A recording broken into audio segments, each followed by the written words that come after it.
Okay, let's go ahead and get started on this there, folks. There we go. Welcome back to another YouTube stream. Uh, I would say 2 o'clock, but it's not. I'm running a little late this time again. It's currently 2:34 at this precise time. Um, and we are going to go ahead and get back into Pega.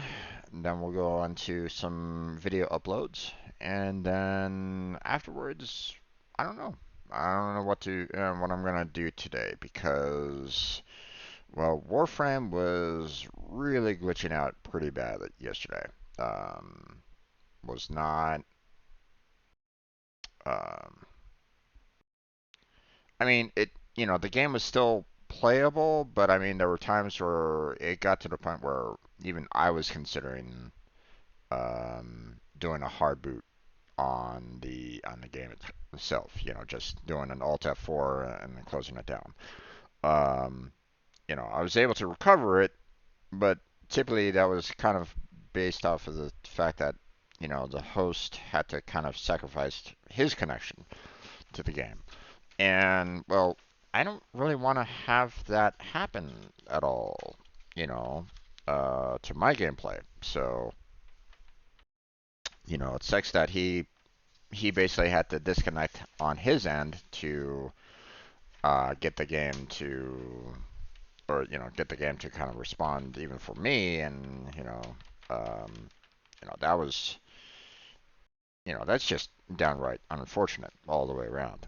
Okay. And so I'm not really gung ho about um,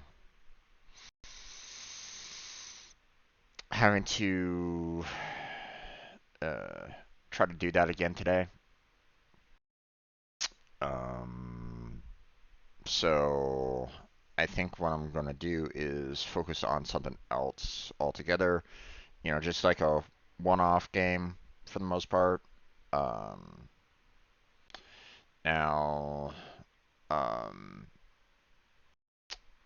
I was thinking about this one game that I saw from Ren Penrose, and that kind of was like, wait, what? This is kind of odd, but I wanted to kind of see if oh, what. Okay. So there's a game called Yeah, You Want Those Games, right? So here you go. Now let's see you clear them. That's the entire title of the game. It's like what? But I mean, the fact that it was just the ads for um, you see those mobile game ads and how they're basically the puzzle games and stuff like that, and how some games are like, hey, you know, here's what the game is actually, and no, it's not. So basically, I guess someone decided that they would take those ads and make it into an actual puzzle games. So, but it's $10. I can't do that right at the moment. I'll put it on my wish list for later, but um, I'll have to say no to that. Um, so yeah, um, maybe I'll do some simple Minesweeper. Maybe I'll do some Conceptus puzzles. If you guys haven't seen that website, um, so um, but that's for later. We'll discuss that, when we get to the just chatting portion of video uploads and all that. So what is this portion all about? Well, this portion is all about Pega. Uh, my studying for the Pega certification and my trying to get everything kind of locked in my brain so that when I take the certifications, I know what they are referring to, and I can answer the certification questions correctly and quickly. So um, and confidently. So um, so yeah. All right. Um, so um, for those of you that might not be aware, okay, I'm currently working on trying to get my system architect certification. Okay. It's been a little bit of time. I started back up yesterday. Kind of a couple more errors. Oh man, Pega's not having an easy time with me right at the moment. I keep on showing them problems with their academy. That's rough for them. But um, having I need to do the system architect so that I can get their certification for it.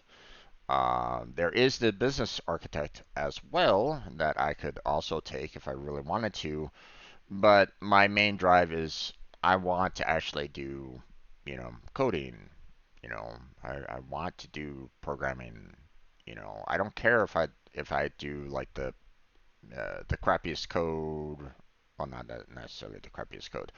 I don't care if you put me on the worst, projects ever. You want me to do the if else statements, I'll do those if else statements. You want me to do that for loop, I can do that for loop. No problem. Okay. Obviously, most companies are going to be looking for the people that are going to be, you know, designing everything and stuff like that. And while, um, I could always try to give it a go, I don't feel like my expertise um, um, allows for that.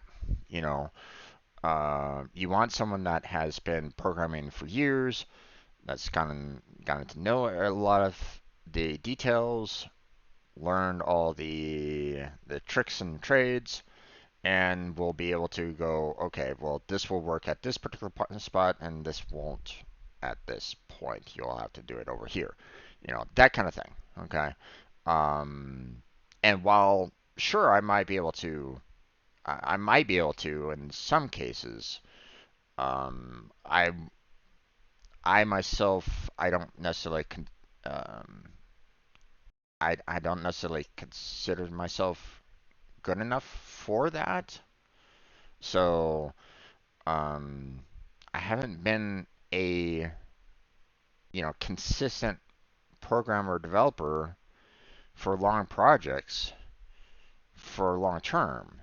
And it's been kind of frustrating for me because I keep on applying for entry level positions, hoping that someone will pick me up and mentor me to get to that level of confidence in what I'm working on. Um, but yeah,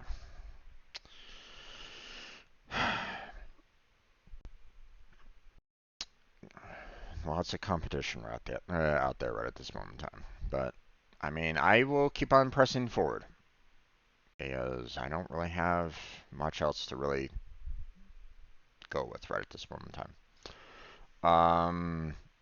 So system architect certification. Okay, that's what I'm working on. Okay, that's what that you know. Now you might be wondering, well, Jim, why are you doing these streams? Why are you doing these videos? Well, um, I'm doing these streams to kind of keep myself moving forward. Okay, if I don't have something structured in my life to kind of keep me focused on the next goal, then then I will find ways of distracting myself away from set goals. Okay, I've had that happen multiple times in my life, and streaming helps me focus on reaching that next goal. Okay, on getting to those, um, completing the objectives that I want to complete. Um, so that's what these streams are all about. And I fear, hey, if someone can get, some help in me doing these videos on YouTube, then why not share in that? Maybe I can help someone out in that learning process. Maybe they're kind of struggling with the process as well. And, me doing these videos might help them. Or, whatever. If you feel like I'm helping you in some way with these videos, feel free to say so in the comments. I would love to hear from you guys. Um, and as always, if you have any questions, also feel free to post those in the um, post those questions um, in the comment section. Okay, so that um, if I can't answer any questions, I will try to find people that can. Okay, I do know a couple individuals, especially in Pega, um, that I've gone to for help, and so I will ask them to step in if necessary to help out. Okay. But yeah. So, let's. Oh, one thing that I want to mention, because I'm working towards my certification, obvious, obviously, I'm not an authorized training partner, and you should not consider this an instructor-led training. Okay, I'm not an instructor. Okay, an instructor would be someone that knows everything, the ins and outs of everything about the product that they're teaching about. Okay, they should know every little detail about the language that they're teaching, so that if you have any questions, they can answer it. Okay, at least that's what I would hope for in an instructor. They would know the material to be able to answer your questions on it. Okay. Um, it's really bad when you have, like, say, a math teacher trying to teach high level mathematics with a history degree, and even they struggle with math. I actually had that once. So, not enough math teachers, I guess, out there. Um, but I mean, teaching doesn't really pay either. Um, so, um, don't consider me instructor. Don't consider me an authorized training partner. Okay. Look at me as a fellow peer that is working towards the certification with you. Okay. Consider it like that. Okay. If you do want to go for the instructor-led training, then go for it. It does cost a lot, but um, well, I haven't had an instructor-led training from Pega directly. Okay, I did have a authorized training partner that tried to teach us, but my group, um, well, we did not appreciate his teaching at all, and a good majority of us went for self-study. So yeah. I would hope that your instructor-led training by Pega would be better than what training I got. I would hope so. Okay, they would be able to answer questions, maybe take your suggestions and figure out ways of improving Pega on it, and so on and so forth. Okay, because let's face it, Pega still needs improvement. And an instructor should be understanding of that. Okay, they should understand, you know, that hey, Pega isn't perfect, and it still needs improvement. So, or at least one would hope. Um, you know, if you're a programmer that feels that your product is a perfect product and there's nothing wrong with it, then maybe you need to step back and listen to what other people might say. Okay? Because that arrogance can get you into trouble. Okay? So, because it might not necessarily be perfect. There might be one particular person that has a hard time with the product. You know, like say, for example, hey, maybe they're blind. Maybe they actually want to get into Pega and they're blind and they can't see what's being shown at all. Okay.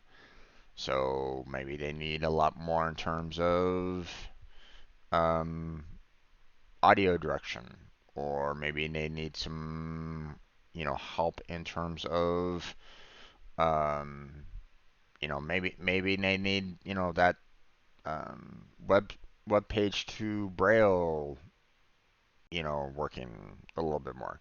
You never know. You never know what might need to be improved on your product. Okay, so um, don't get to that level of arrogance that you think that your product is the best product around.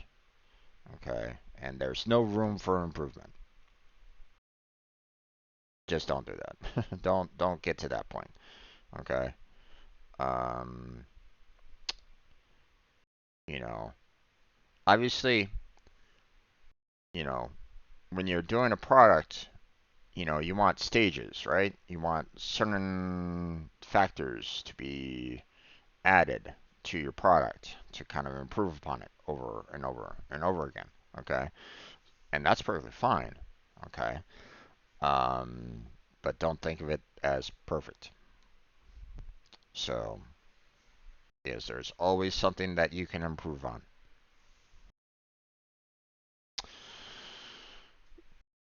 So, okay, that covers me and what these videos are pretty much all about. Now, yesterday I took the extended extended mission test. The low code app builder extended. It has been fully completed. Um, I took the low code app builder extended mission test and I passed it. But here's the thing about it. Um, when you go into it, which I'm gonna do this again. Bear in mind. Okay, I'm gonna go through this test again because I want to show you what I mean. Okay. Um, so no, this is a new question. So see this feedback button here? You're not gonna have that in the certification at all. Okay. So um, you know, the check answer feedback only once for each question, you're not going to have that during the certification. Okay. So don't expect it on the certification. Okay. You either get the question right or you get the question wrong. Okay. Now, there might be some questions that have like, hey, um, you have the potential for two answers, right? Like this one right here has the potential of like three different answers that you could do, right? And if maybe you got one, but you got the other two wrong, right? Are they gonna reward you with 1 point out of three, or are they gonna say that this entire question is wrong because you missed two? I don't really know. Um, they weren't very upfront in that on the certification exam. But here's the thing. Here's what I will say. If you get it wrong, then obviously you didn't understand the material enough to the point where you might as well just consider it completely wrong.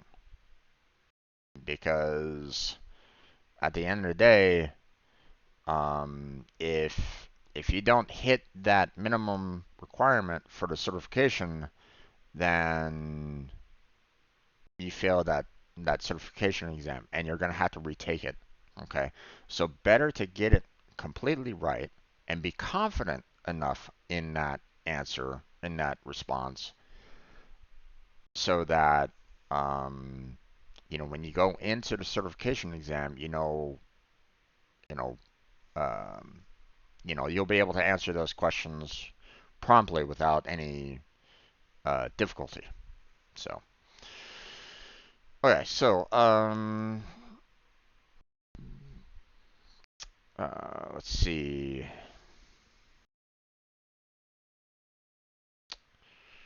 Uh, let's see. Pause an assistance request parent case until a service child case reaches the status of pending. Okay, so here's this. Here's the service status of pending, and we're waiting on the case dependency. So that's that one right there. All right. So pause a home loan case until the interest lock date. So loan lock date, timer, reference date time. So that's what we're doing there.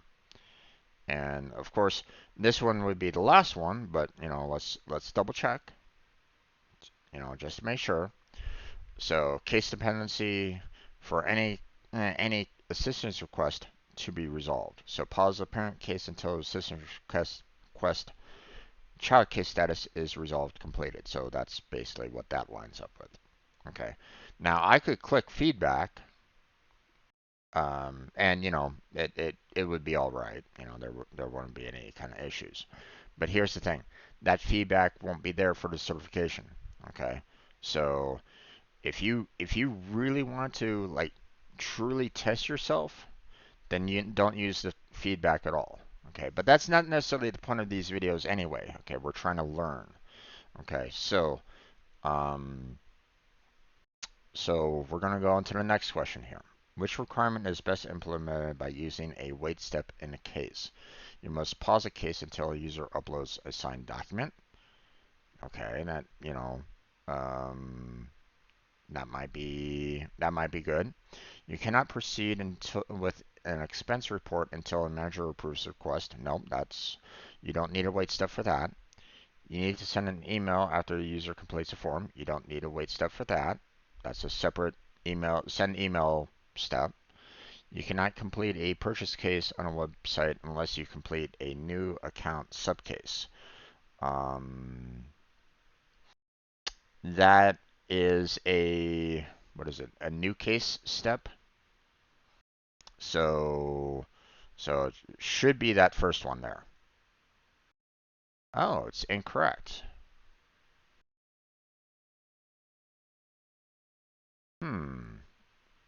Interesting. Okay. So I'm gonna make the assumption that um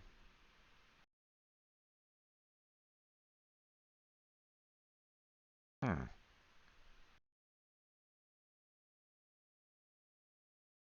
sounds odd. Um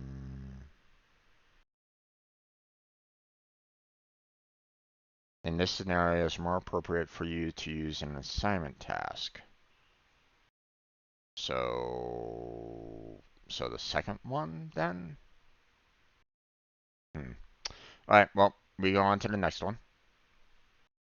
I'm gonna keep these marked as wrong because this will show you like the true percentage that I would get on the certification, if I got it wrong, I don't have a feedback. So if I get it wrong, I get it wrong. So which two of the following statements are true about user interface elements? Formats for control types can only be reused across a case type. Autocomplete is an example of a basic control available out of the box. Predefined formats for button includes standard, simple, and strong. I think that's one of them. Within an application, each control type can only have one defined style. I don't believe that's the case. Um,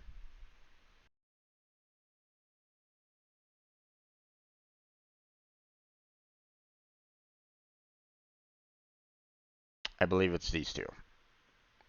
Formats for control types can only be reused across the case type. I don't believe that's true. Um, because you should be able to um, reuse the formats across different case types, I would imagine. And within an application, each control type can only have one defined style, which, again, can you have multiple different styles? So, yeah, okay. So, standard, simple, and strong are the predefined formats for buttons. So, remember that. Autocomplete is a basic control that is available out of the box. So, well, I mean, they're just basically repeating what's there, which is sad, but they really should probably um, uh, you know, give more feedback as to why here than anything more. Um, I'm half inclined on taking a screenshot of this and sending it in, but then again, their questions or their suggested edit is a little bugged out too. So let's just go on to next. All right, so um, the payroll manager requests a report on the average length of time required to obtain various approvals for employee raises and promotions. What type of metric does the report provide? Okay, so um, so I already know that the approval metric is not an actual metric, if I'm not mistaken. I don't think there is an approval metric at all. So it has to be process or business. If there is an approval metric, then maybe I've just completely missed it. But I don't believe, and if I remember correctly, there isn't an actual approval metric, so that shouldn't be a thing. So it's business or process. Now I had a little bit of difficulty with their definitions of business and process. Um, and now, I tried to answer this yesterday as a business metric, and I got it wrong.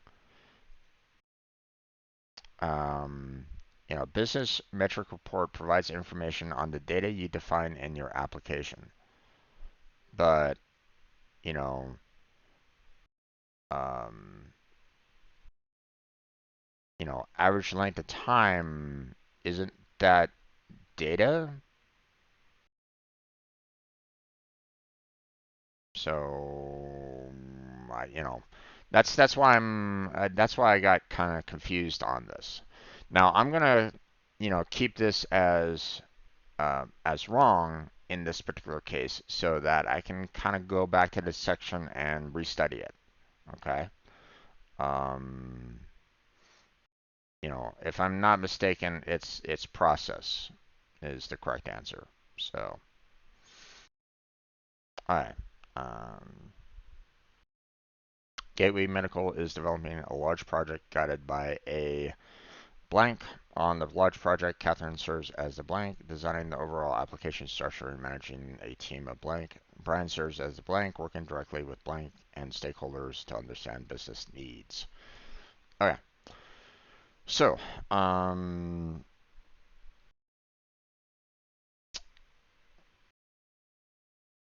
so um,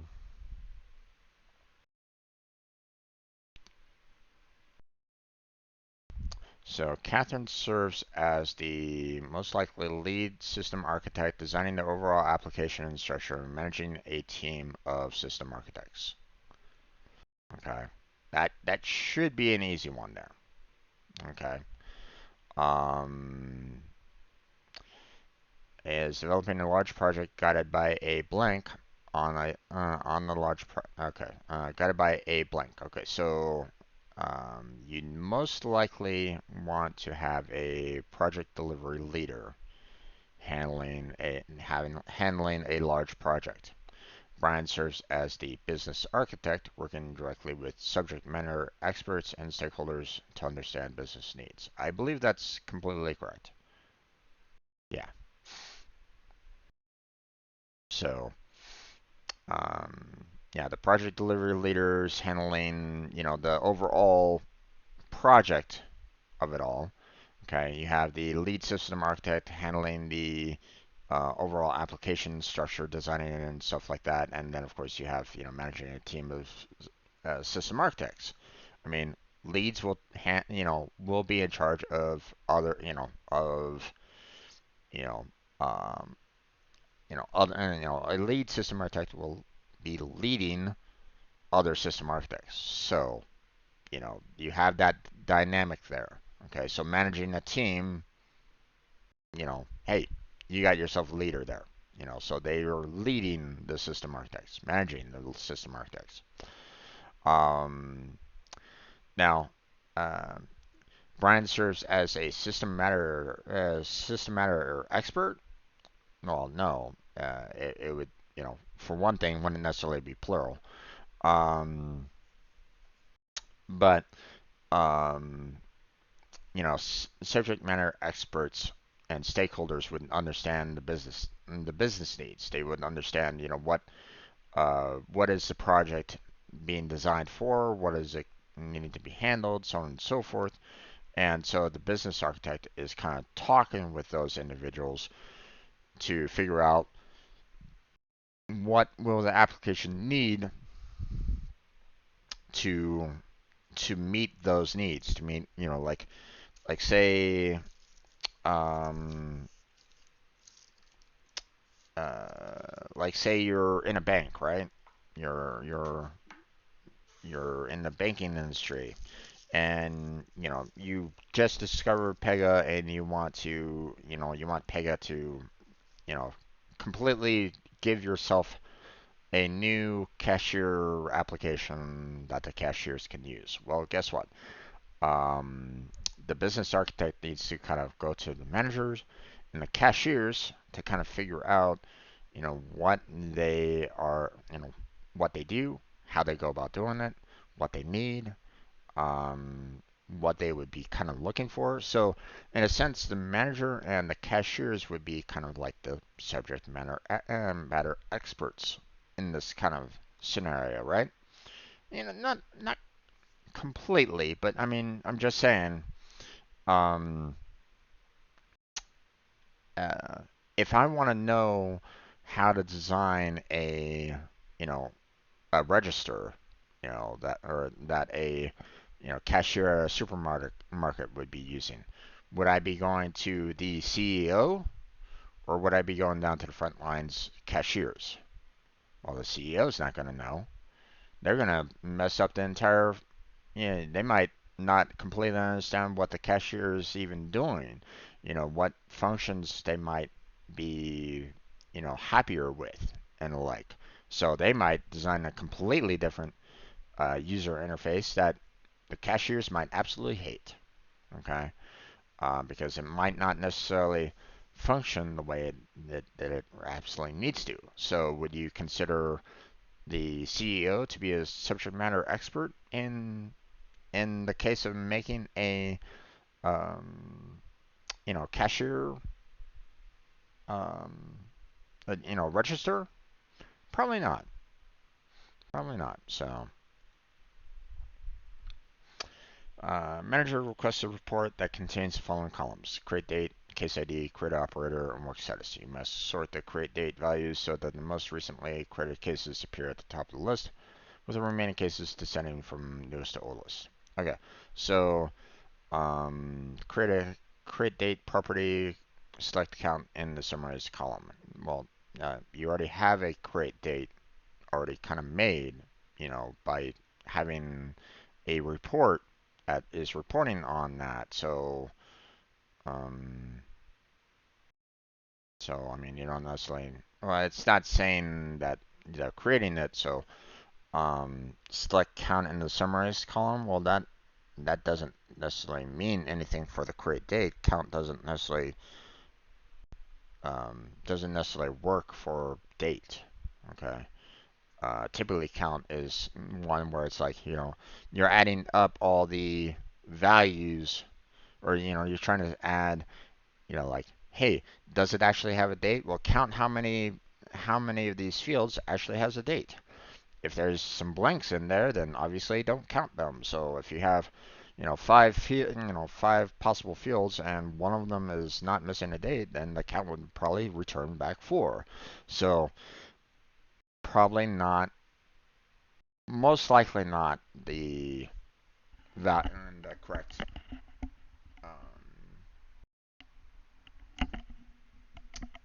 um, correct answer on this. Okay. Now I'm I'm equating this to like Microsoft Excel, okay, and Microsoft Excel's count, okay. Bear that in mind, okay. So you're understanding where I'm kind of coming from on that. Um, so I mean, you could go to like a Google Sheets and try to use the count to kind of see what I'm talking about on that, okay.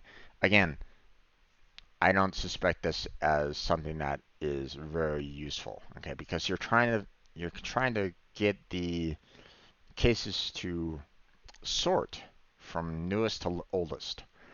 Count doesn't do any kind of sorting, or it typically doesn't represent any kind of sorting. So I wouldn't suggest that one. Add a filter condition where create date is greater than 1. Okay, well, how does this handle a sorting? All the create dates are going to be greater than 1. Um, you know, if you count how many seconds there are, it's going to be greater than 1. Okay, so, um,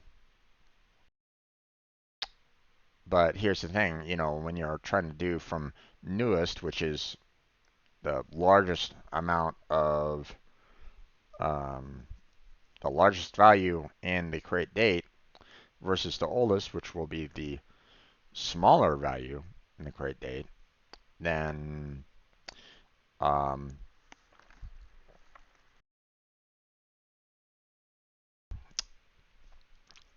then how will you know how this particular answer will sort?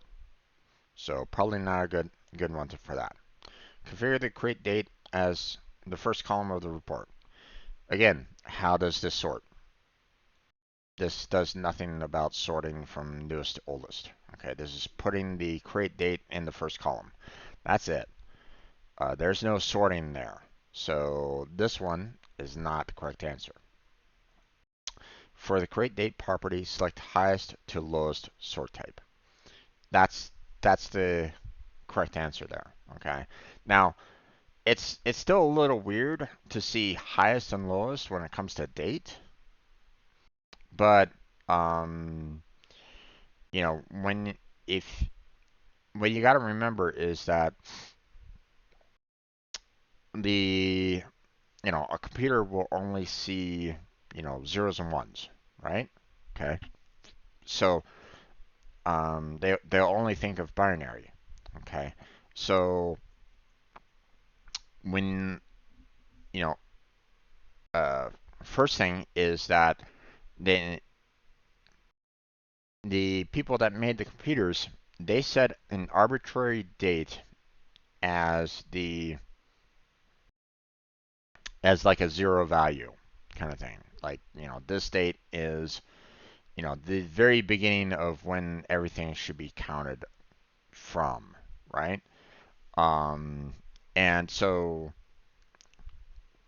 you, um, from that point on, they start like counting up the seconds or the microseconds, whatever, kind of thing.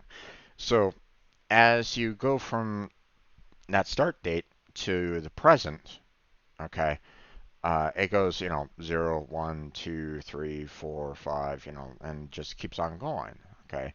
Every single second gets counted, you know, as you proceed along, okay? So if your date is right on that, creation date, for example, then it would have the lowest value. It would have the 0, okay? Whereas what's happening right now would be the highest value, okay? Millions, if not trillions of seconds, easily, to get to this point, okay? So the most recent would be the highest. So, which of the following two statements are true about the dashboard? Each persona-based interface includes a dashboard tailored to the persona. I believe that one was correct. Persona-based interfaces must be created and customized for the personas used in the business.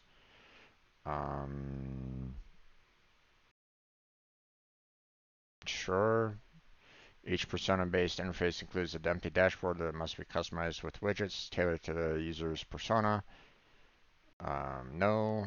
Dashboard should contain all available widgets for specific persona to help increase productivity.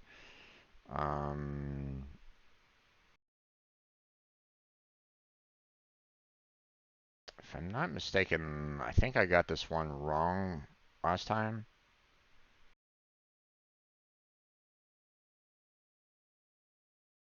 Yeah.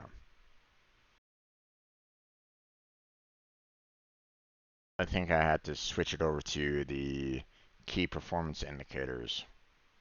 So, so because I had gotten this wrong last time, I'm gonna keep it as incorrect this time. So, um,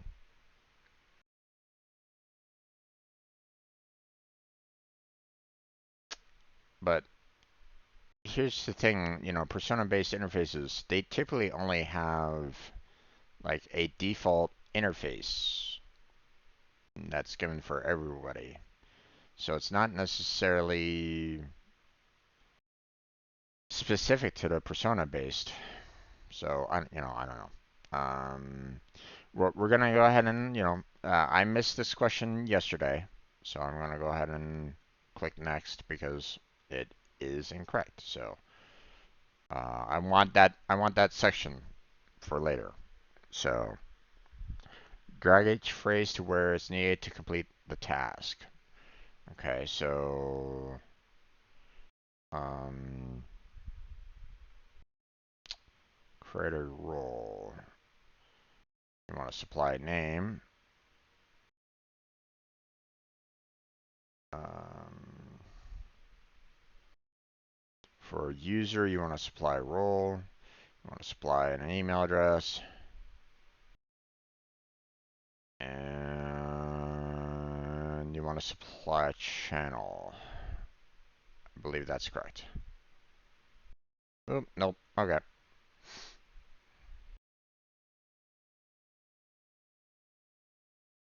And this question wasn't actually on the wasn't on the quiz yesterday, but because I got it wrong, we'll go ahead and click next. And I've obviously, as you can see, supply channel falls under create a role, but um, I still feel like when you're creating a user, you're still selecting um,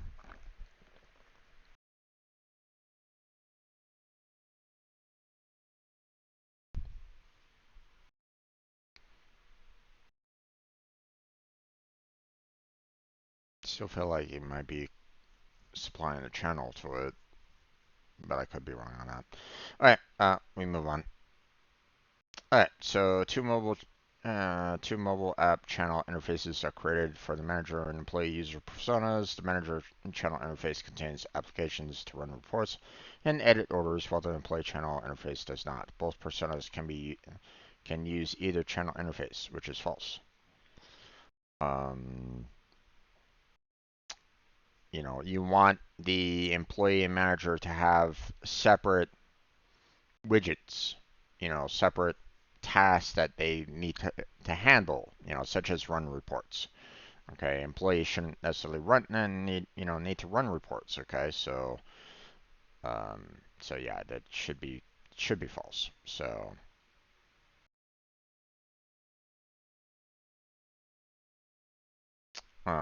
customer service case type, customers can indicate that they are interested in filling out a survey about their customer service experience. Customer agrees to complete the survey, then proceed to the customer service stage. Otherwise, the case resolves automatically. How do you configure this behavior? I believe this question was not available on yesterday's quiz, so configure the customer service stage never to skip. That's incorrect because, um, the customer has to agree to the survey to proceed to it. Otherwise, it just resolves. So never to skip doesn't handle that. So configure the customer service stage with a custom condition to skip when the customer does not indicate interest in filling out a survey. That sounds like the best one out of it all, but we'll see what the rest of it says. Configure the customer service stage with a custom condition to start when the customer indicates interest in filling out a survey.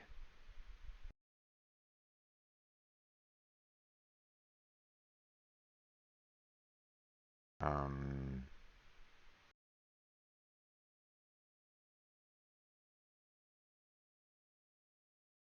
aren't these the same answers?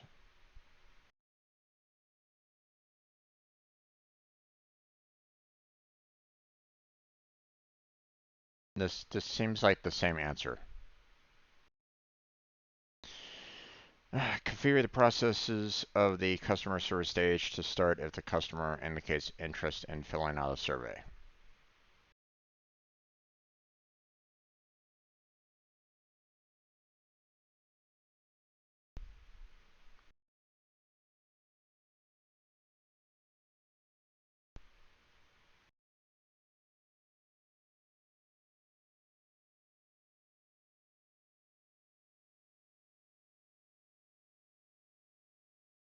Hmm.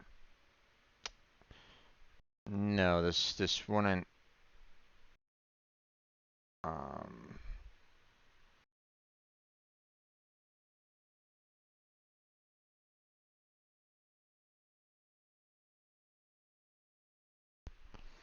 First off, the stage shouldn't necessarily even start if the customer says no. So, so it shouldn't even reach the processes of customer service stage. So this shouldn't necessarily be a thing. But why are these two looking like they're the same answer?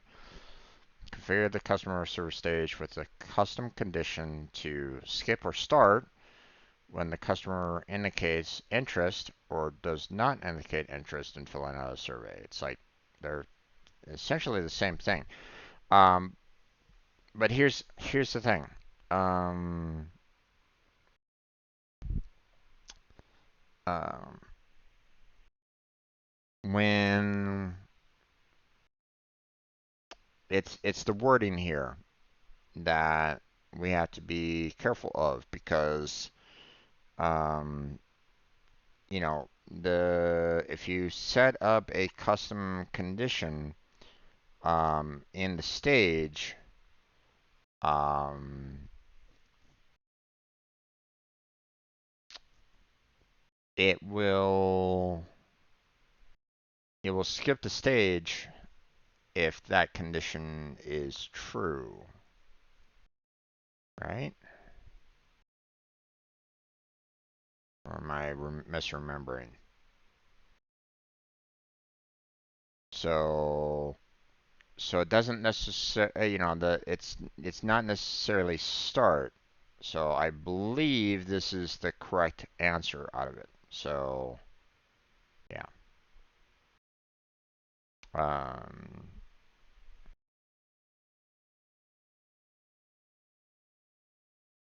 so I mean, these two answers still feel like they're the same answer out of it all, but you know, you have to understand that the custom condition is set to automatically skip, so not to automatically start.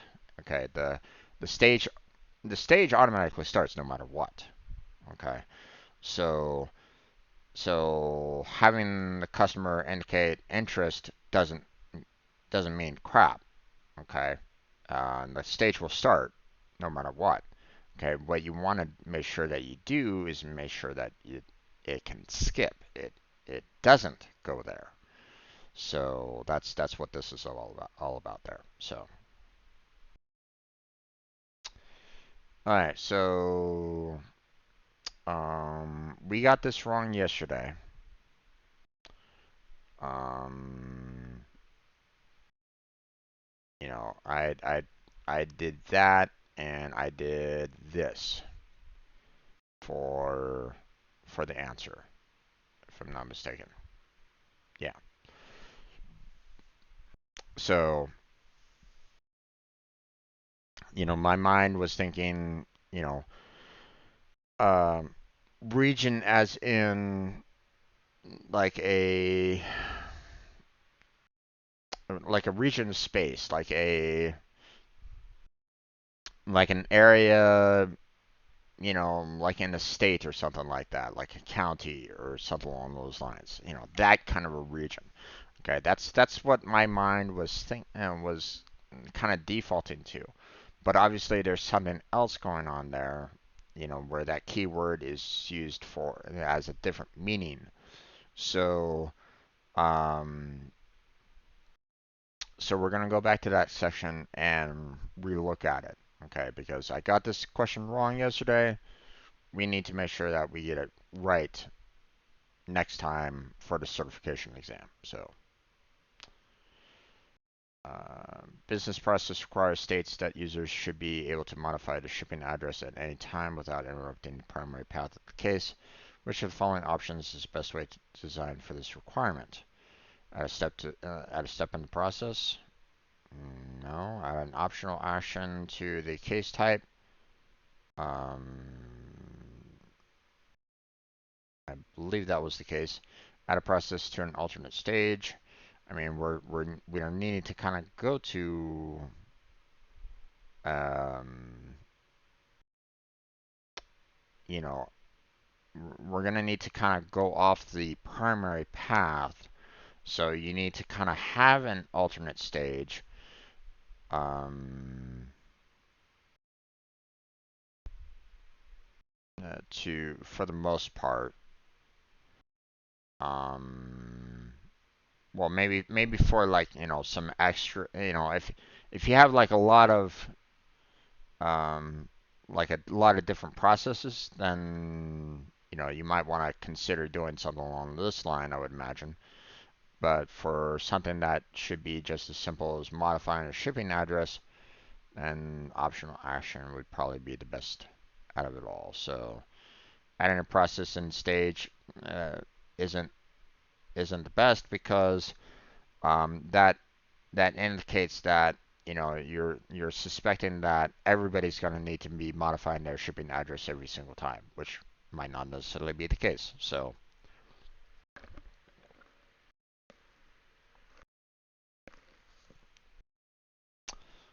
um,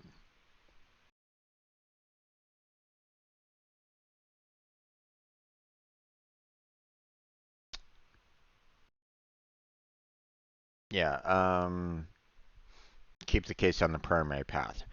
Now, um, what would potentially get what process might actually break that primary path during that process, right? Could it be maybe that they want to add like additional products into their request. Like maybe, maybe they want to continue shopping, you know. So, that might be basically saying, hey, I want to break off the primary path, add some more products into the main primary path, and continue on with it. That could be a possibility. So, um, just kind of giving, some potential thought lines here. I don't know. I don't even know if that might be even necessary. But I'm just putting that out. So, I'm not the foremost expert on this, so I don't really know. Okay, so we got this one wrong, yesterday. So uh, we need to invite the auditor to a new user on the right. Um, so we're creating the auditor role, creating the auditor web channel, add the email address for the auditor, and assign the auditor role to the new user. That's what I would figure, but we'll see. Nope, they're saying that creating the auditor web channel comes before creating the auditor role. How that how that might be a thing, I don't really know, but um so there it is. Obviously we need to restudy this anyway. I got it wrong yesterday, so we move on.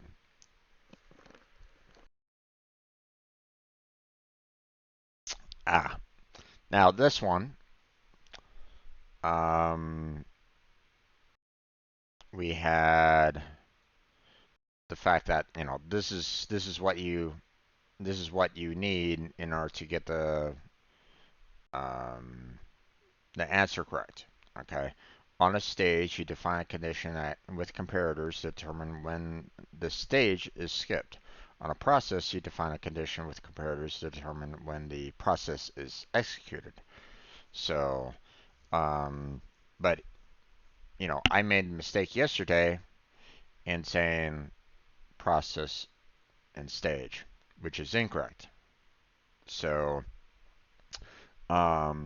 which means that I need to make sure that I'm a little bit more confident in this answer. Okay, I need to study this a little bit more to make sure that I'm confident enough in the when we get to the um, when we get to the certification. So I need to go back and study that. So I'm marking it as wrong because I got it wrong yesterday. So okay, let's see. End users can clear selections on the form and view previous actions on a case. How do you configure the action set on a button to achieve this result? Um, so um, we want to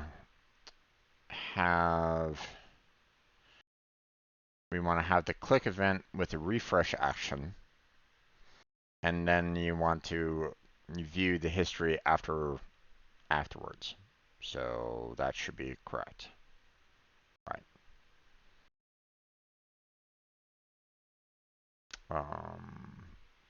Can enter data credit score, income, assets, liabilities, loan amounts.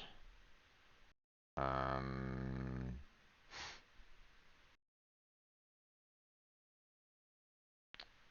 One of the problems with this is that it doesn't necessarily show you how long you're taking on the test, so I don't know where I stand anymore on.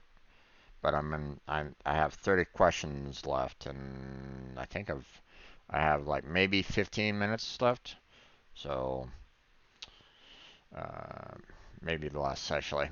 Mortgage loans, and I'm only halfway there, so I probably should pick up the pace a little bit more so I don't completely screw over my results here.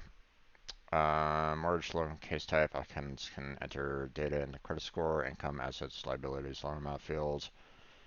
Um, oh, right. I think I got this one incorrect, right? Um, I think I selected like this one. Yeah. So I need to go back and study that more.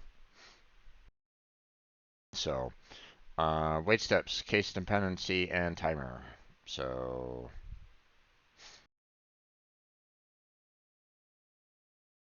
that one wasn't too hard yesterday. So reports provide data based on resolved completed work. Reports list summarize open unresolved work items in the application. Reports provide information about how long assignments are open.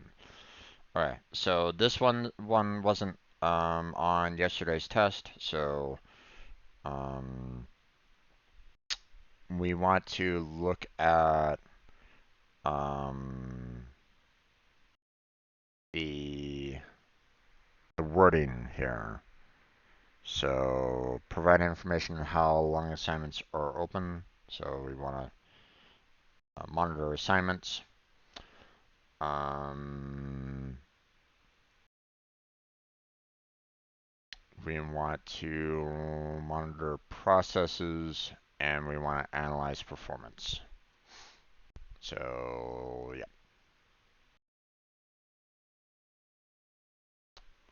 User creates a loan request. Before approving the loan request, the loan officer must receive appraisal results. How do you configure the case types to reflect loan request and appraisal relationship? Um, this is a different question, so um,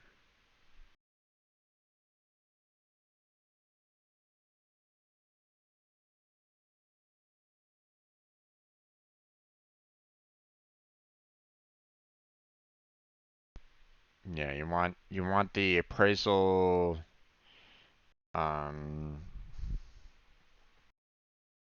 the loan request should be the parent, and the appraisal should be a child case type. So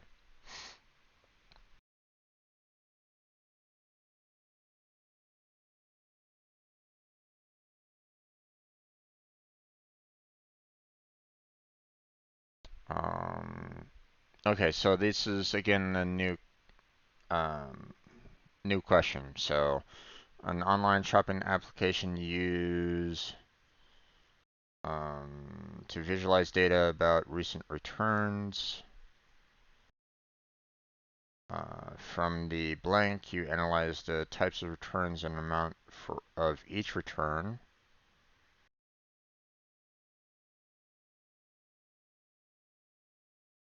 Um, you select a cluster column. In data tab, you update the tooltip and update the legend. Oop, nope, okay. Got that one wrong, so apparently I need to go back to that one. Alright, so, new mortgage loans to eligible customers, loan request, achieve business use case, which of following automation shapes is best suitable. So, um, we selected search duplicate cases, so that was the correct answer yesterday, so we move on. Identify the use case that requires creating a new role. Um, an additional person needs to interact with an application. Nope. Permissions for an existing role are too limited for the work to be done. Maybe. New application is created. Nope. An additional combination of child interface and permissions is necessary. Um,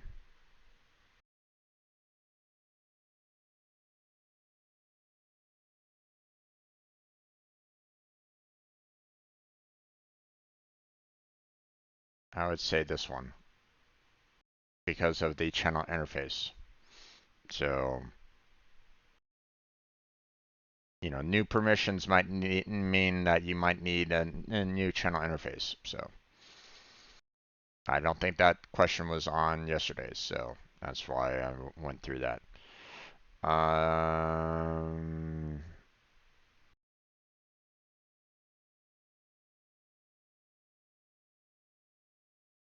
as the reports, custom page to the main menu of the user portal, a default portal reports is out of the box landing page. I remember getting this one wrong long time ago, so I learned the difference between custom and landing.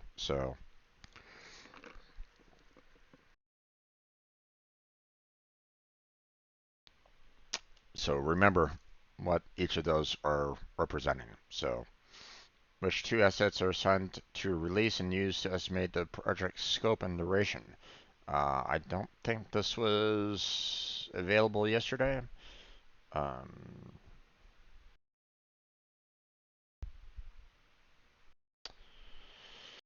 I think it's case types and um,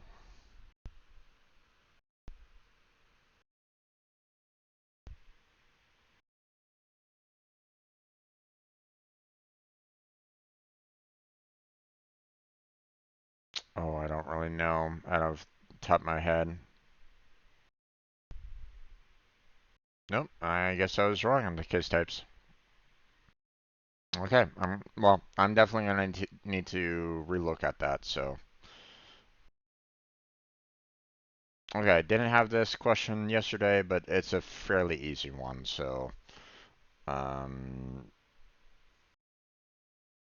okay, so Alex purchased an Express Gold battery from the e-care company 25 months ago. Due to some minor issues, battery needs repairing. Total repair cost is $100. Okay, so 25 months ago is that third option there, which means that it, has a return of $45, which means that the total due is $55. So, which two statements are true about skipping stages and processes? Stages are always skipped unless configured to continue. Incorrect. A stage never skips unless a condition is present. Correct. A process always starts unless a condition is present. Correct. You can only add one condition to a stage or process. Incorrect. So those two.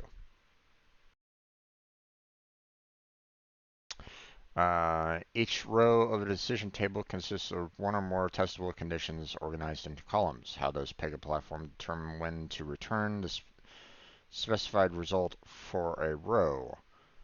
Um, so, okay. When any one of the conditions in the row is true, that's incorrect. When all the conditions in the row are true, that's correct. When the last condition in the row is true, no. When the first condition in the row is true, incorrect. So it's basically it's like an if statement. Okay, you have if, and then you have all your conditions. Okay, and the only time that it will actually go inside that if is when all the conditions are met. Okay, so it has to be all of them. So otherwise, it won't go down inside that if statement. Okay? Select the two correct statements about work items in Agile Workbench. Um, Major bugs are typically deferred.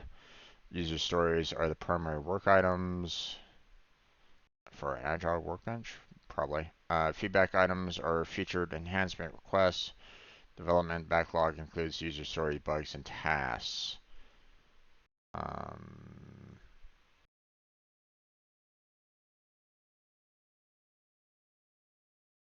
I think those two. Nope. Okay.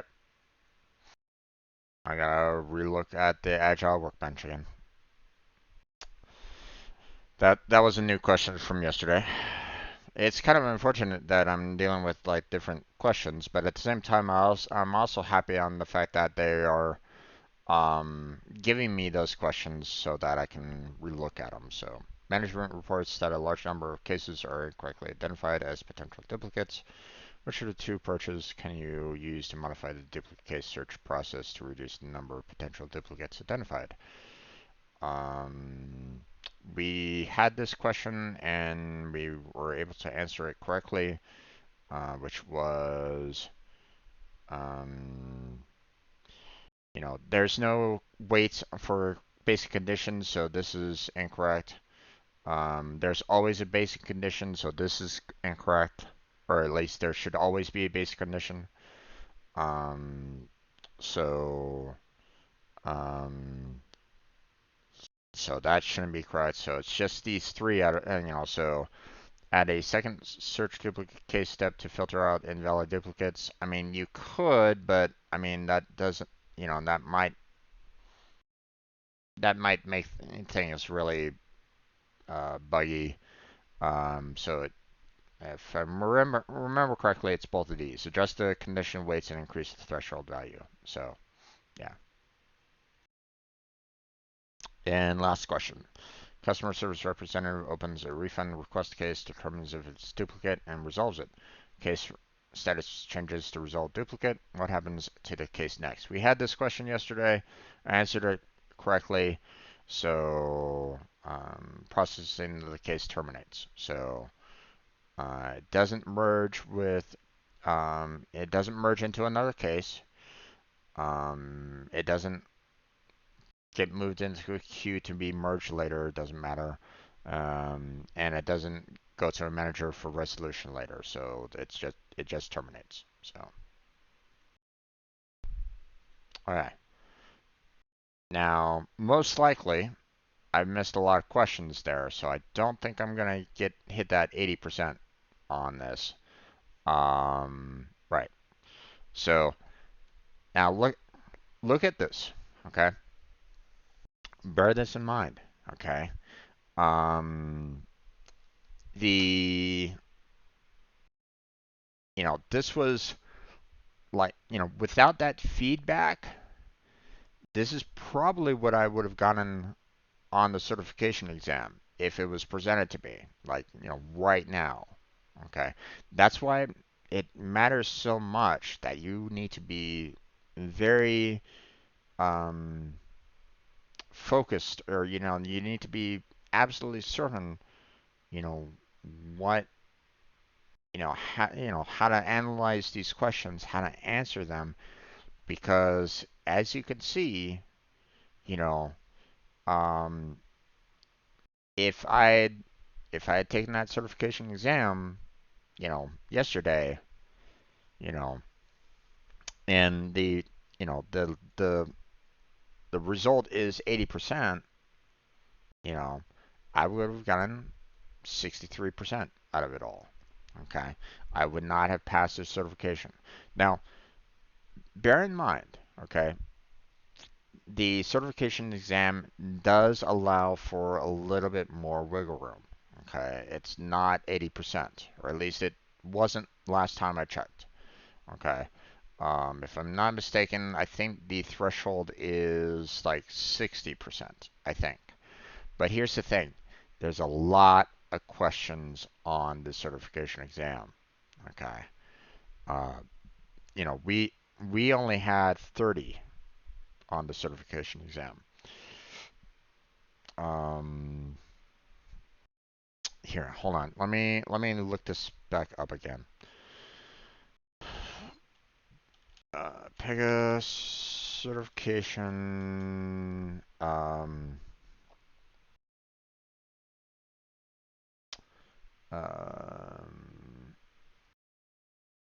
Pega certification. Number of questions.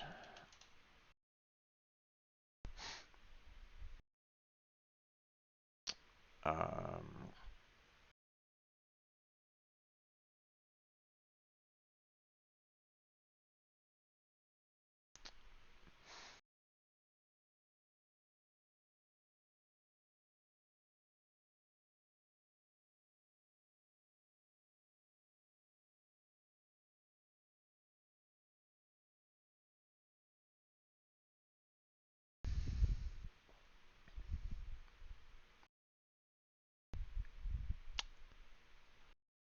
Okay.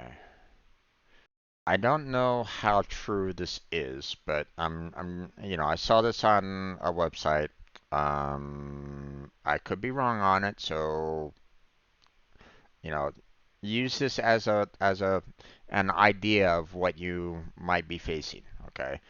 It it looks accurate, okay, based off of my last time that I took a certification.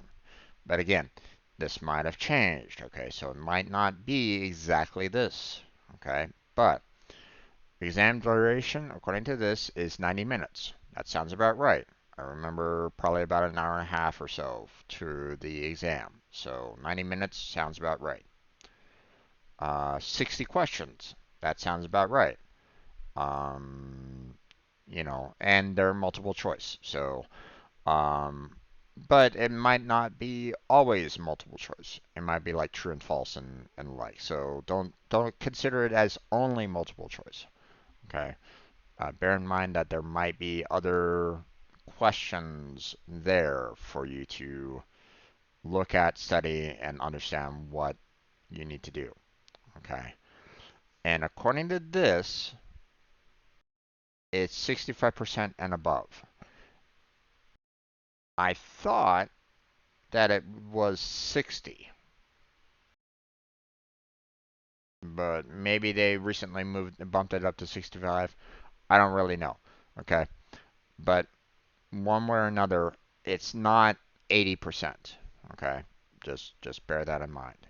Okay. So, uh, so consider it this way. Okay. Um, you know, here I had, one out of three questions correct. Okay, so I missed two questions, missed a single question there. So that's three questions total. Missed a question there. Four, five. I have no idea about this. Six maybe. Seven, eight, and nine questions missed. Right, out of the 30 questions. Is that actually 63%? Here, let me pull out my calculator here. So I missed nine questions, so that would be 21 questions, right? So I divide that by 30, and that would put me at around 70%. So so maybe I actually got 10 questions incorrect. Yeah, that would be 66%. So that's probably closer to what they have there. Um, oh no, okay. So according to this, I missed 11 questions. It was 19 divided by 30. That's 63%. Okay. So I missed 11 questions. Okay. Now let me do it this way.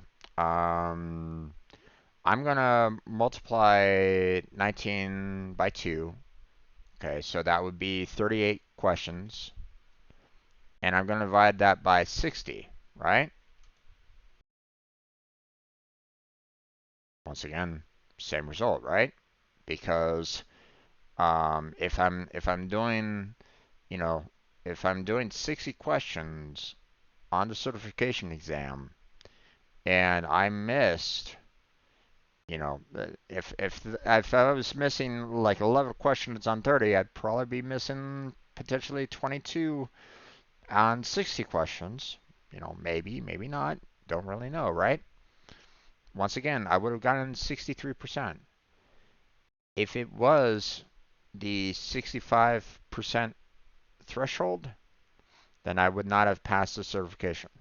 So that means that I, right at this moment in time, would still need to study everything that is going on here. Okay, I would need to learn it a little bit more. I would need to learn, I would need to kind of get everything uh, drilled into my mind so much that when I go to take the certification exam, there won't be any kind of confusion. Okay, I'll be able to answer the questions properly to, to get that 65% or above. Okay. Now, the questions on the certification exam are going to be, you know, more of a challenge. Okay. Because, you don't have, a lot of the questions that you have here um, are repeats from the modules. Okay.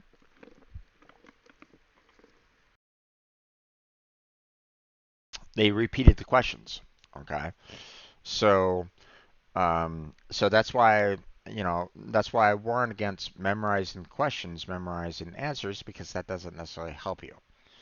So you need to understand the question, you need to understand, the answers, you need to understand the concepts of it all. Okay. So when I look at this, you know, um, it looks like I really need to go back over inviting users to an application. Um, Now, yesterday I had calculating fields using decision tables marked down, but that's not here. I had creating a child case, which is again not here.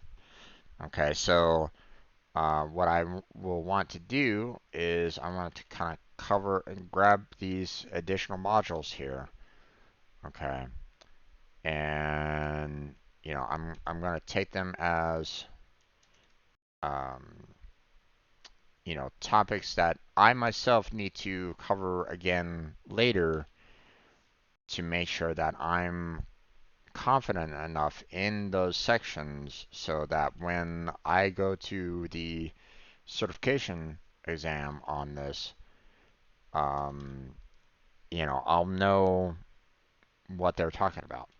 Okay, and that means that I'm going to need to um, drill down more on these topics.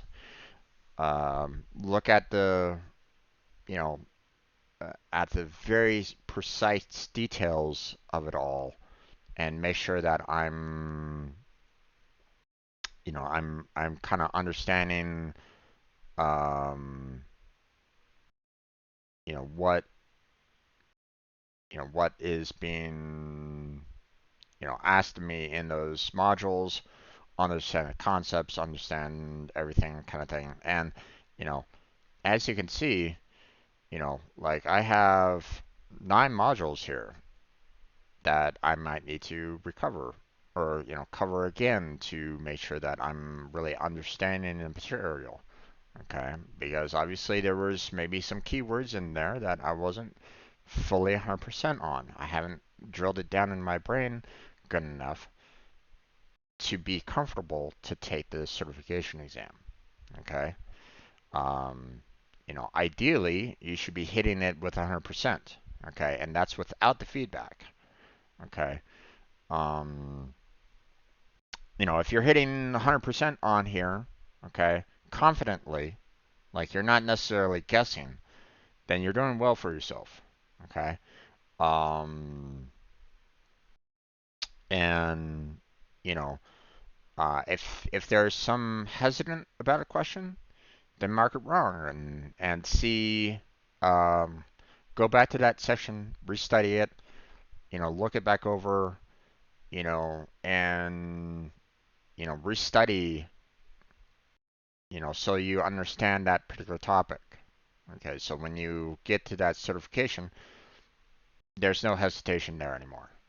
So, you know, so yeah.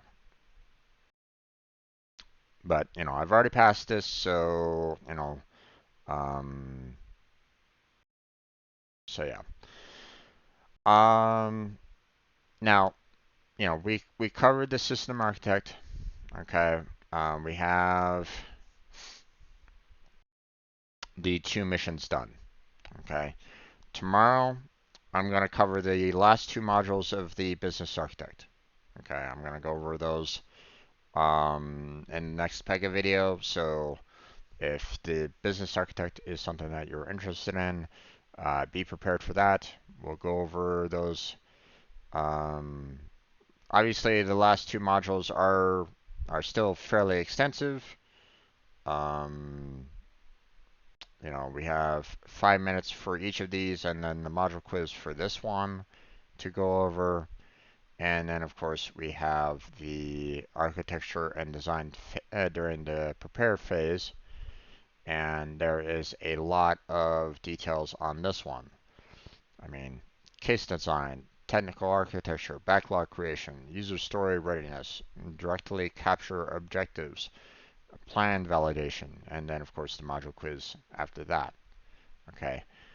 Now, there isn't going to be any kind of test for these particular modules, after that, other than this full mission test.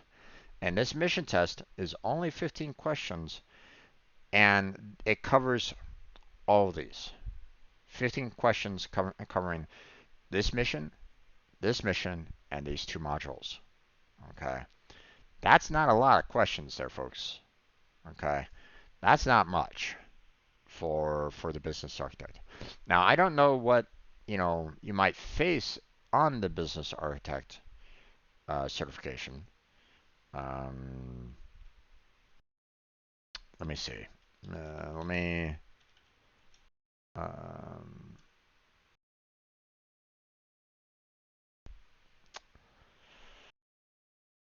Business architect. According to this website, well, these are straight uh,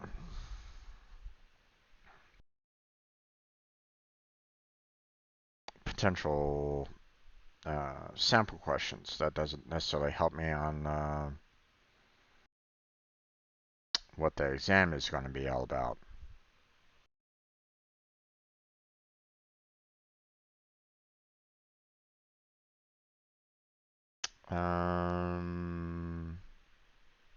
Okay, Certified Pega Business Architect certification exam.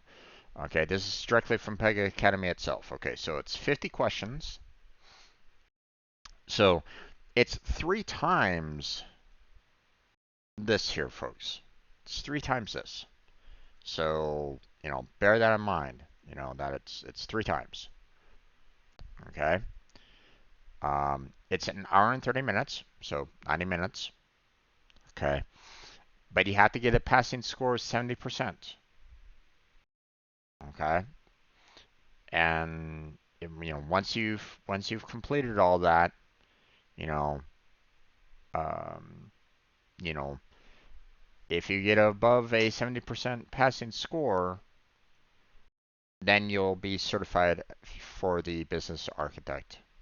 You'll have the business architect certification. Now, does it expire? Don't really know. I don't think it does, but at the same time, it will most likely tell you like, hey, you're certified. You're certified in Pega platform such and such, like Pega platform 8.6. Okay, so if Pega is now like in 10.0 or something like that, and you only have your Pega certification in 8.6, then businesses might be looking at you going, well, you need to update your certification or something along those lines. Okay, so bear that in mind that you may need to update your certifications over time. Okay, they may ask for what certification that you've been certified in, um, but I don't know. I don't know how they handle lead certificate, lead Pega programmers or whatnot. I don't know.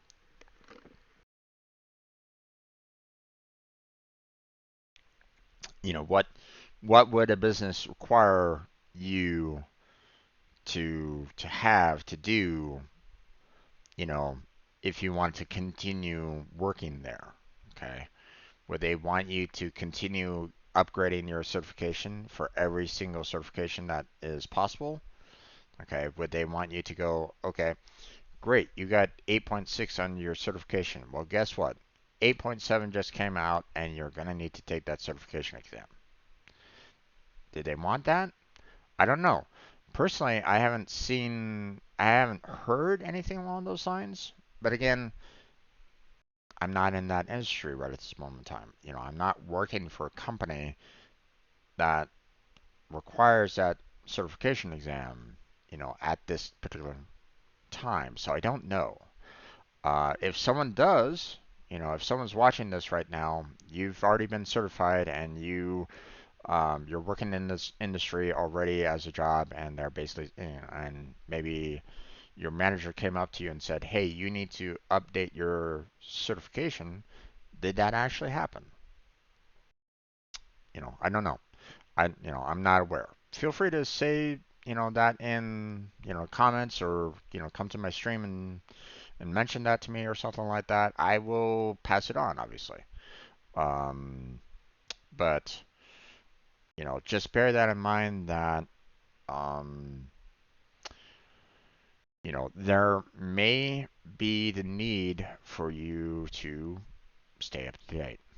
Which, I mean, comes with being a scientist there, folks. Okay, you're going to need to stay up to date anyway. One would hope that the business that employs you would pay for, you know, studying, you know, um,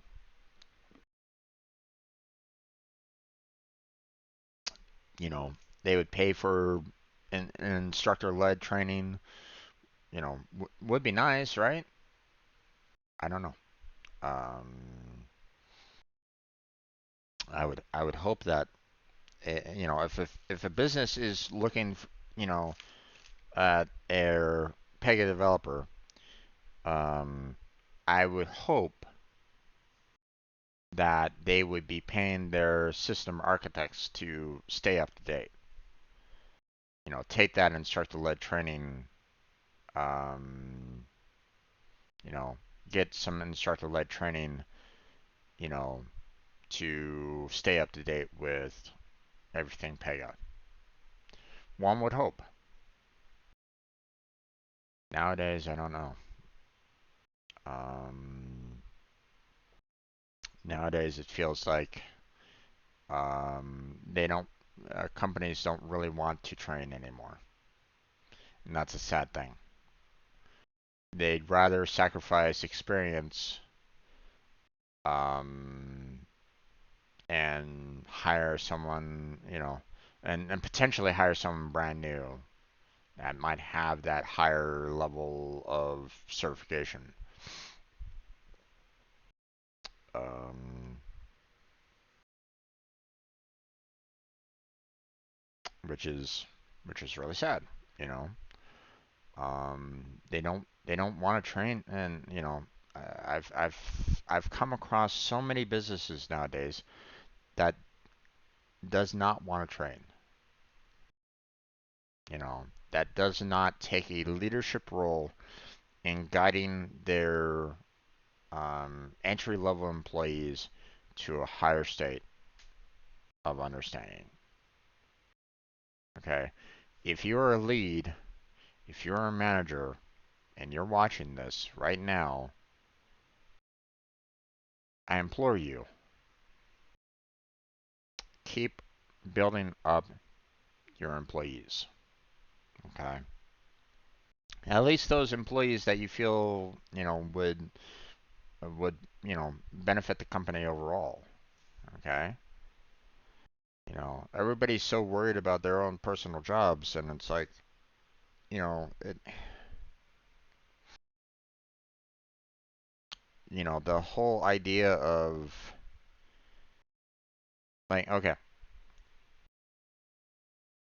the it's a sad reality that we're in right now, where in order to progress upwards in our society right now is to kind of quit your job and go to another business. I find that to be a sad, sad excuse.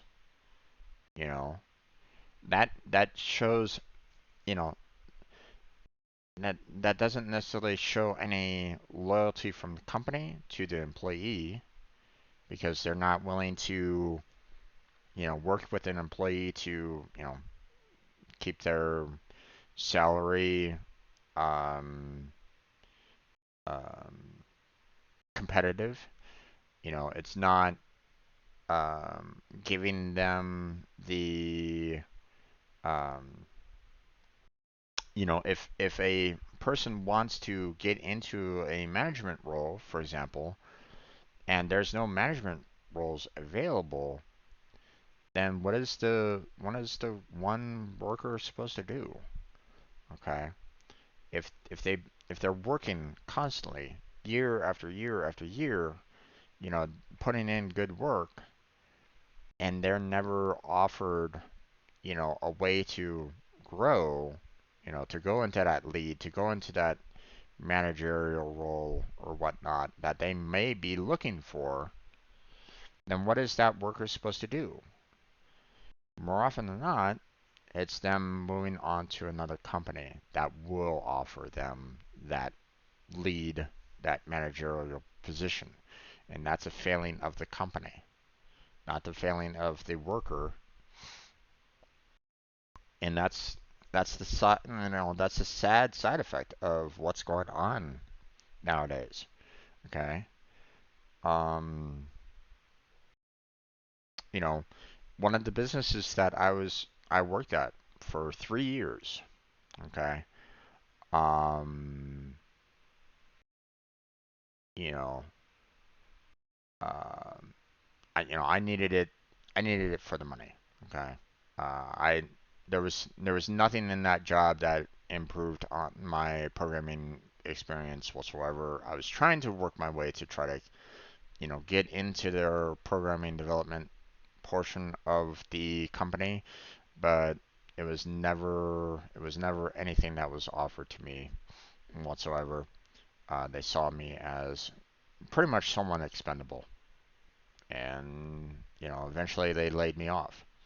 Um, you know, um, I didn't really find the work to be that challenging to begin with. Um, it was mindless work that you know um, that I had no major interest in, to be honest. So in the end, I didn't mind leaving there at all. Especially at the very end of it all. Um, I was having a hard time with the last group that I was at. Um, not too much with my peers. Um, More with my manager. So, um, gone along very well with my peers. Um, so much, in fact, that one of my coworkers was so upset that I was being let go. He pretty much quit. You know, like that day or the day after or something like that himself. Or he quit soon after himself. He was upset about it. So, but again, I didn't mind. Um, I was happy with it. So, well, to a certain extent, I was expecting it. I was expecting it, and I was already kind of looking for different work because they basically said that there was no way for me to go anywhere else in that company. And so yeah. um, you know, but it was in a programming company. I didn't really have any interest in it. They didn't offer that. They didn't even have that as a possibility for me to go into at all either. So yeah, I was happy with being laid off there. So Um, but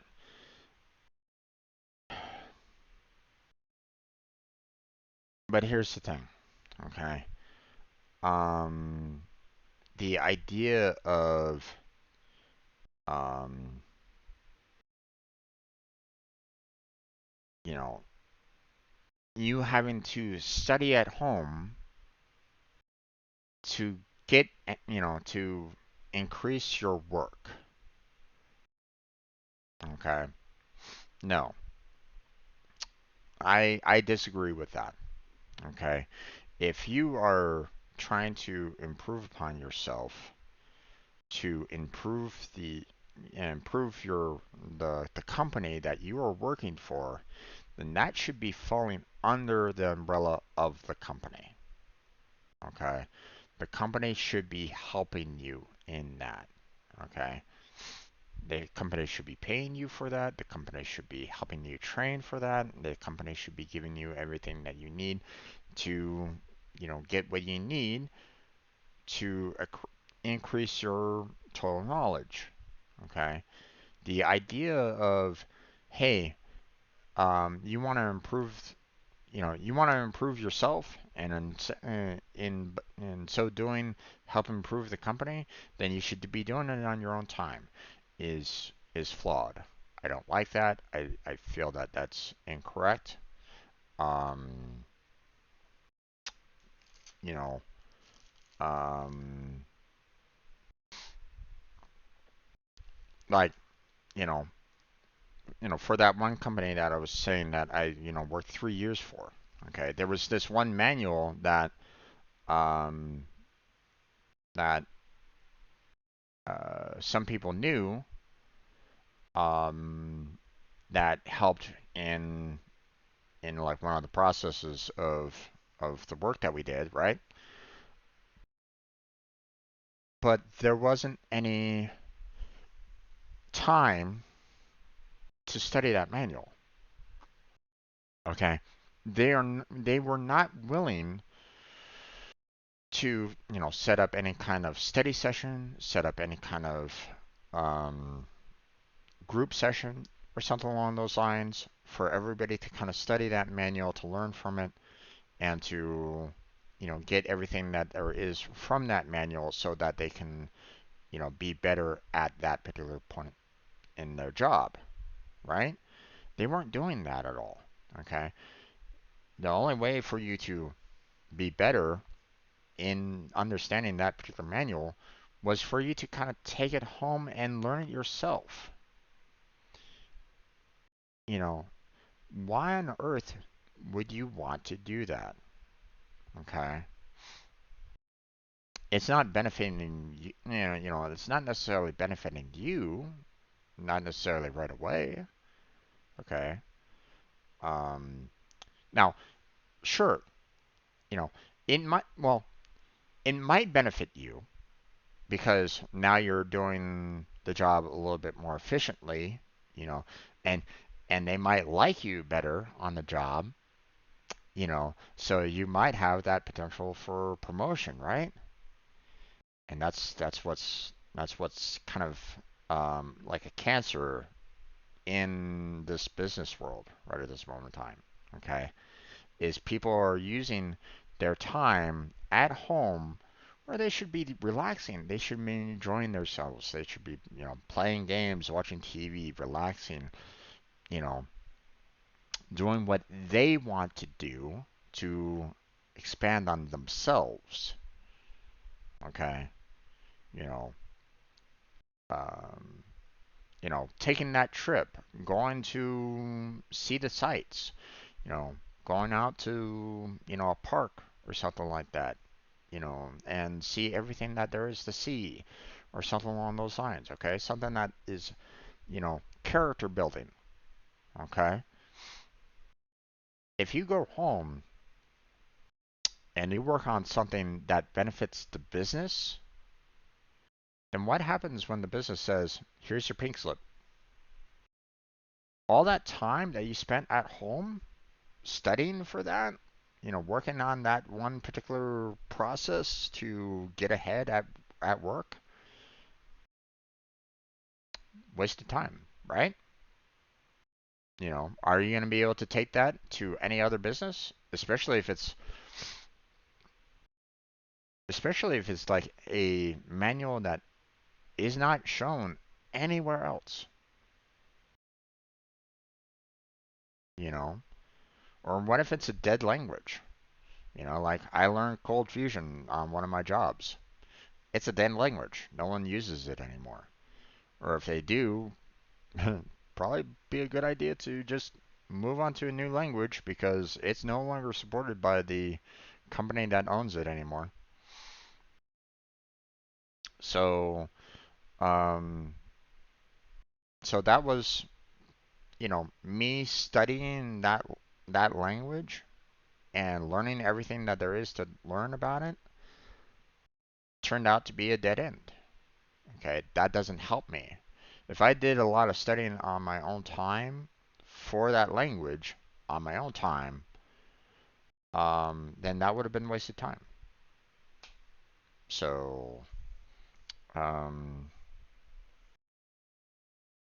so yeah, it's just sad state of affairs where it's businesses need to look inwards.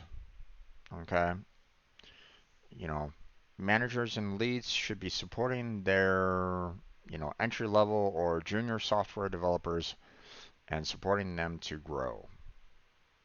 Okay, you know, give give them the tools that they need to go into instructor-led training. Give them missions to complete. Okay, give them modules to complete. Okay, give them some challenges to complete. Okay, if you're in Pega.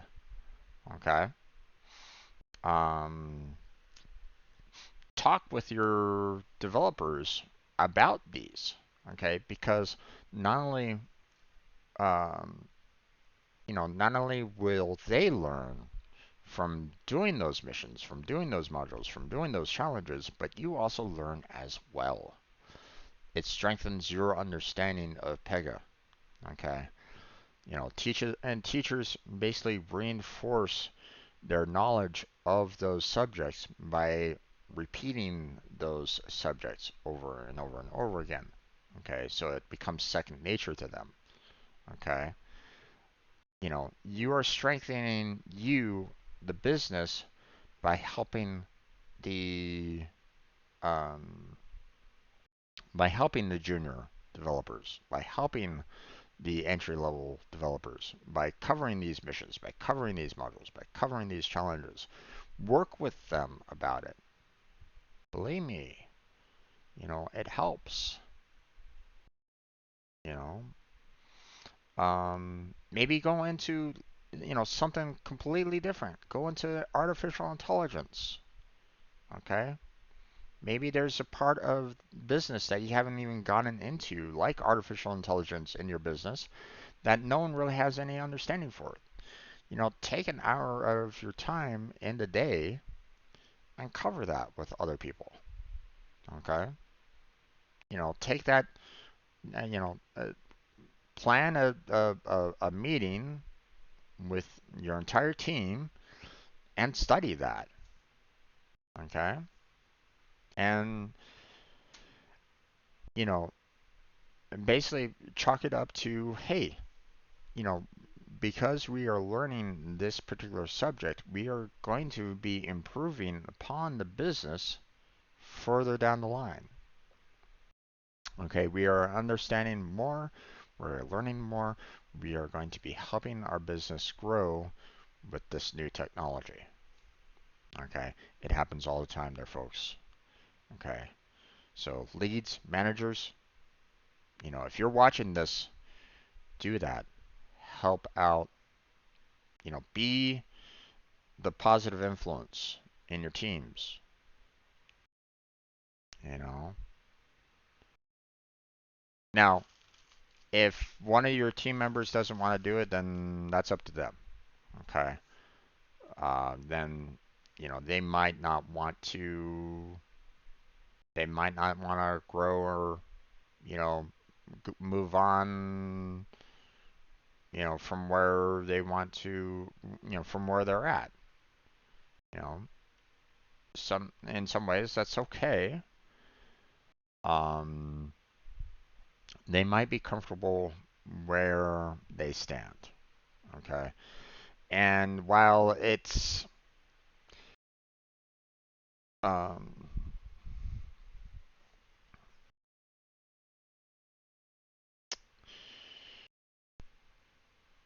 some people might just be comfortable where they are at. Okay. They might not want that lead position. They might not necessarily want that managerial position. Talk with them about it. Do you have any sights upon, being a lead, being a manager? They might say no. And there's nothing wrong with that. Okay. Not everybody can lead. Not everybody can manage. Okay. And they might know that. Okay. I know, for example, that I'm not the best in terms of leading or managing myself. Okay. Maybe that's because, I don't really have a lot of experience with it. Maybe that's because, the times that I have tried to be a leader, a manager, you know, I haven't really been the best on it. I haven't been great, you know. So, that's why I don't necessarily look to manage. I would need a lot of support, if I was a manager and the like. Okay. So, um, I know that about myself. So, but let's face it, a manager can't do all the work themselves. They're gonna need their support. They're gonna need the people that are with them to help them out with whatever they're working on. So, all right. Sorry about the super long video, Pega video this time. Hopefully you got a lot out of it. Um, you know what? We're gonna go ahead and skip the video uploads for today. We covered quite a bit anyway. Um, we'll get back into our normal swing of things tomorrow. Plus, I need to make sure that I upload a lot of videos anyway. So yeah, that's where we're going to go ahead and end our Pega session. So I'm going to go ahead and stop the recording right now.